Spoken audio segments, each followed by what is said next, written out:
জামাই শ্বশুর বাড়ি থেকে বাড়ি আসছে ভিজে ভিজে। দেখো মজাটা দেখো।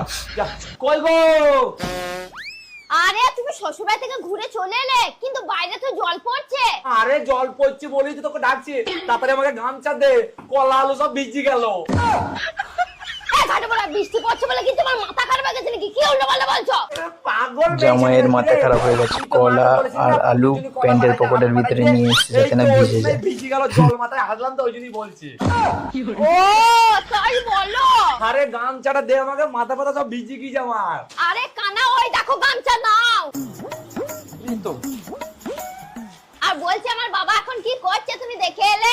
কি আবার করবি, তোর বাবা এখন তোর মায়ের মারছে। ঘাটে বলা আমার বাবা আমার মায়ের মারছে মানে? আরে তোমাকে ভুল ভাবছো, তোমার বাবা তোমার মায়ের টাকা মেরে দিয়েছে, টাকা লক্ষ্মী ভান্ডারের টাকা তোমার মা তুলেই নিচ্ছে, আর তোমার বাবা খাটার তলা থেকে মেরে দিচ্ছে। ওটাই বলছি, তোমার বাবা তোমার মায়ের মারছে। ও তাই বলো? আরে মাথা মুছা হবে না, তাড়াতাড়ি যাও গে জামা প্যান্ট ছেড়ে নাও গা। হ্যাঁ হ্যাঁ, তুমি একদম ঠিক কথা বলেছো। এই শোনো, আমার না খুব খিদে পেয়েছে, তুমি তাড়াতাড়ি গিয়ে একটু বেগুন চোতা বানিয়ে ফেলো তো। দেখো সব বেগুন চোদা আমি বানাতে পারবো না, আমি আলু লাতে বানিয়েছি, খেলে খাও না হলে যাও।